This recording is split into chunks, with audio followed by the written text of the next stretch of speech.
ओम नमः शिवाय। ओम नमः धन्वंतरि। भगवान धन्वंतरि जी आपको पूर्ण आरोग्यता की प्राप्ति करें। इन्हीं शुभकामनाओं के साथ मैं पंकज सोलंकी हाजिर हुआ हूँ आपके सामने एक कृष्ण मल्लम बनाने का। कई बार इस प्रकार के फोड़े हो जाते हैं जो कठोर होते हैं, उनमें किसी प्रकार का मवाद वगैरह या अपरिपक्व फोड़े होते हैं। तो ये एक ऐसा मल्लम है जो उस फोड़े को या उस बंद गांठ को इसी प्रकार से उसका निर्मूलन कर देगा। उसके अंदर जितने भी मवाद या पस है उन सबको खींच करके, और इसमें सबसे बड़ी विशेषता यह है कि ये पूरे पस को समाप्त करने के बाद में ये घाव को भी ये सही कर देगा तथा ये उसके अंदर चिपका रहेगा जब तक ये ठीक नहीं हो जाती। यदि कभी आपके पस सही नहीं हो या पस ज्यादा है तो उसको आप वापस हटा करके पुनः दोबारा लगा सकते हो। तो अब इसका बनाने की अपन लाइव विधि देखते हैं। सबसे पहले अपन क्या करेंगे, यहाँ किचन को शुरू कर रहा हूँ। अब मैं यहाँ पे लोहे की कढ़ाई ले रहा हूँ। कढ़ाई हमेशा इसमें थोड़ी डीप, अब हम एक थोड़ी डीप कढ़ाई लेते हैं। डीप कढ़ाई लेकर के अंदर इसके अंदर हम ये शुद्ध तिल्ली का तेल है, घानी से निकाला हुआ ओरिजिनल। इस शुद्ध तेल को हम इस कढ़ाई के अंदर डाल देते हैं।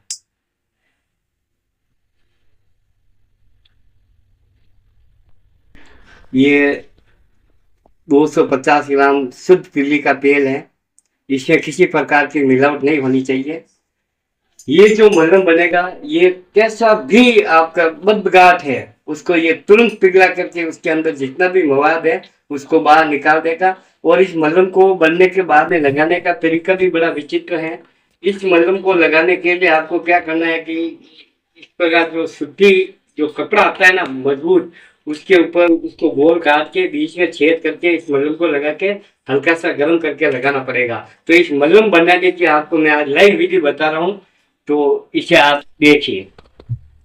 अब हम क्या करेंगे, ये बहुत तेज हो गया है। अब हम गैस को बिल्कुल बंद कर देते हैं। अब ये सिंदूर, ये जैसे अगर 250 ग्राम ये तेल था तो ये 125 ग्राम ये शीशा वाला सिंदूर है जो वजन में भारी होता है। ये हम इसके अंदर अपन ये बिल्कुल धीमे धीमे ये अपन इसके अंदर डाल रहे हैं। डालने के बाद में हम इसको अच्छी तरह से हमने इसके अंदर इसको विजय कर दिया है।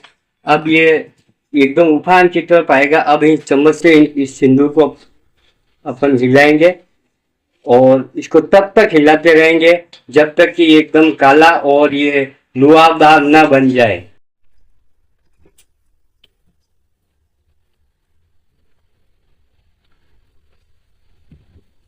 ये धीरे धीरे अब ये काला पड़ने लगे हैं और कुछ देर बाद में इसमें एक दो उफान भी आए हैं।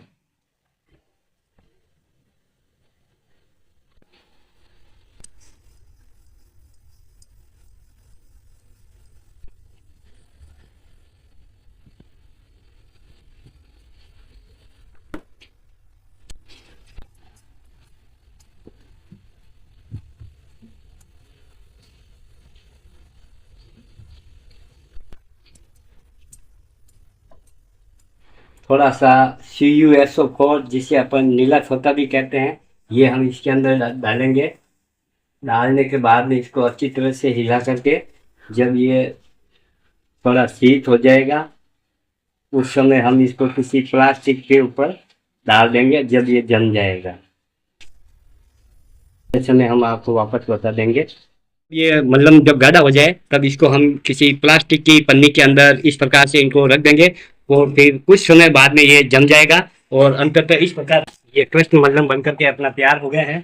अब ये जैसे कोई भी सूती कपड़ा होता है, सूती कपड़े को अपन इस प्रकार से काट देंगे, बीच में छेद कर देंगे, उसके ऊपर ये जो मल्लम है इस मल्लम का थोड़ा सा टुकड़ा लेके चारों मेर फैला देंगे किनारों पे और फिर उसको हल्का सा गर्म करके किसी भी बंद गांठ पे उसको अपन लगा देंगे। लगाने के बाद में 3-4 दिन में उसके अंदर जितना भी मवाद होगा उस सबको ये ऑब्जर्व करके पूरे गांव को ठीक होने के बाद में ही ये वो कपड़ा वहां से हटेगा।